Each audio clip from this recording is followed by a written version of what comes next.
Oke, jadi kita sudah berhasil untuk melakukan instalasi Apache ya, atau HTTPD. Selanjutnya adalah kita lanjutkan untuk melakukan instalasi MySQL ya, atau MySQL ya. Jadi di sini ada petunjuk instalasinya ya. Jadi yang pertama kita install dulu untuk eh, MariaDB server ya, atau MariaDB ya. Jadi kalau untuk package yang ada di CentOS itu menggunakan MariaDB ya. Sebenarnya kita juga bisa melakukan instalasi untuk MySQL, tapi itu butuh repository yang ada di luar ya.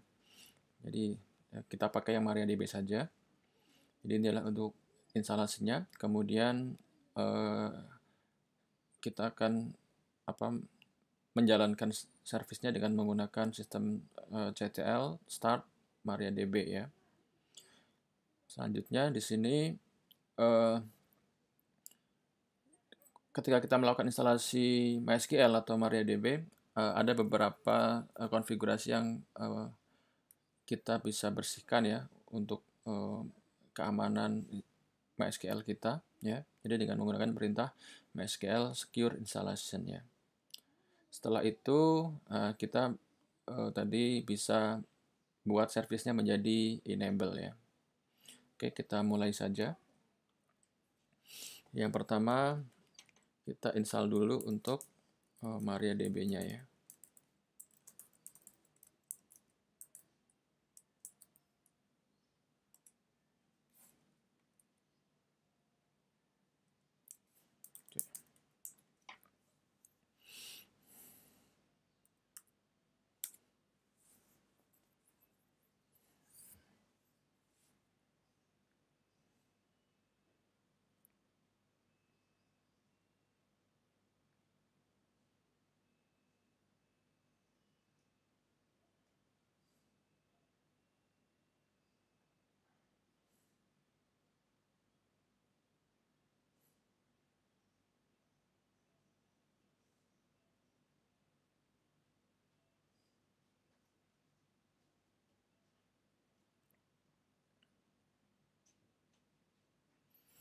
Ya, sudah selesai.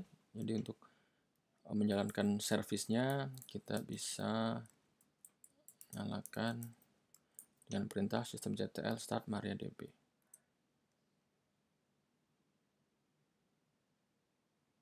Oke, kemudian tadi kita lakukan pembersihan file-file yang uh, tidak diperlukan dengan menggunakan secure MySQL secure installation ya.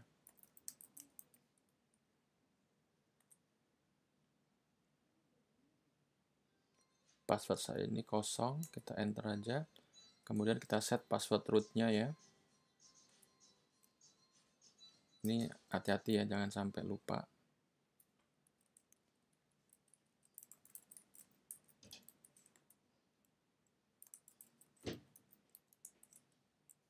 Kemudian kita remove anonymous usernya, yes. Ini juga yes juga. Kita yes semua. Ini yes juga. Oke, selesai ya untuk proses instalasi MariaDB atau MySQL-nya. Kemudian kita buat servisnya jadi enable.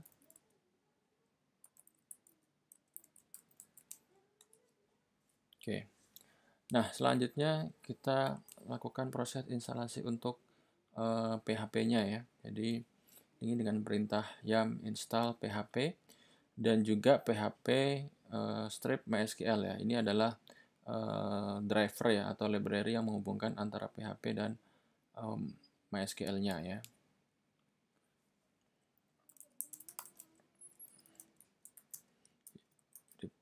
Install PHP strip PHP MySQL ya.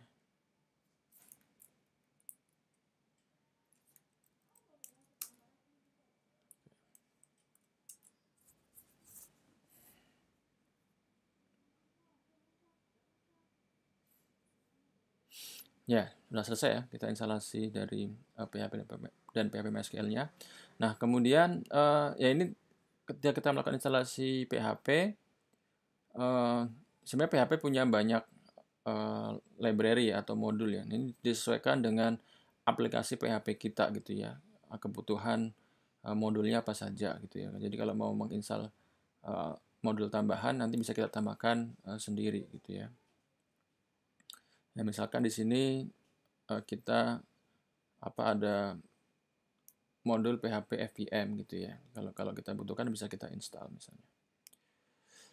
Ya, jadi installnya sama aja ya. Misalkan yam install PHP FVM gitu ya. Jadi ini nanti tergantung dengan kebutuhan dari library apa yang kita gunakan. Oke, ya kemudian untuk melakukan pengecekan ya terhadap hasil instalasi tadi kita bisa membuat file info.php. Jadi kita letakkan di var www.html ya. Jadi ini adalah eh, directory ya atau folder di mana kita nanti akan meletakkan file-file kita ya yang akan kita jalankan ya. Jadi aplikasi web kita letakkan di sini gitu ya. Jadi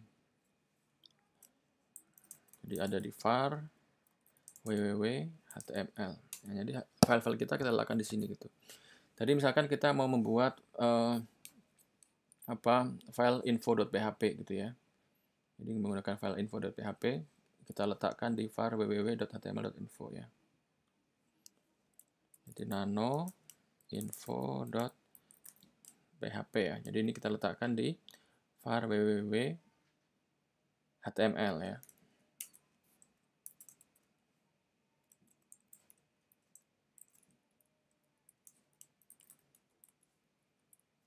Jadi di sini php info ya.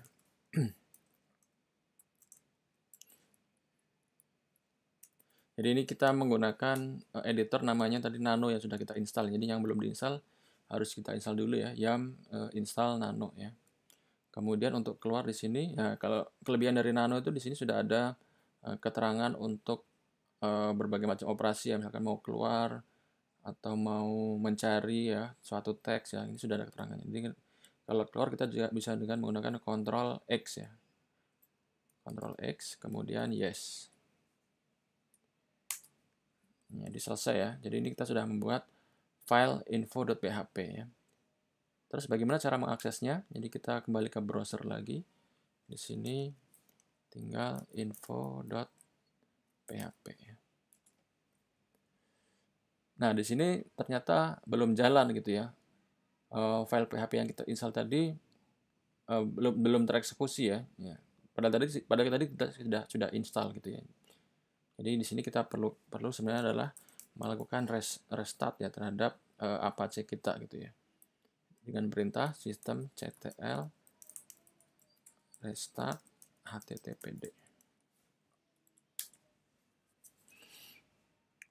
Ya, jadi walaupun kita sudah install Apache dan juga PHP, di sini web server ini belum bisa mengeksekusi file-file dengan ekstensi PHP ya, dikarenakan tadi kita belum melakukan proses restart ya. Sekarang kita bisa coba restart. Nah, sekarang web server kita sudah berhasil mengeksekusi file PHP ya. Jadi ini adalah file info.php. Jadi misalnya kita mau cek untuk MySQL-nya, nah ini sudah ada ya, sudah ada settingan untuk MySQL-nya, berarti juga sudah berhasil ya instalasi MySQL kita. Ya, jadi ini untuk versi MySQL-nya ya dengan menggunakan MariaDB. Oke, jadi demikian tutorial kita untuk instalasi LAMP server ya, jadi cukup mudah ya. Kita sudah melakukan instalasi CentOS di Linux, kemudian instalasi Apache, kemudian MariaDB dan juga PHP ya. Ini kita lanjutkan ke materi yang selanjutnya ya.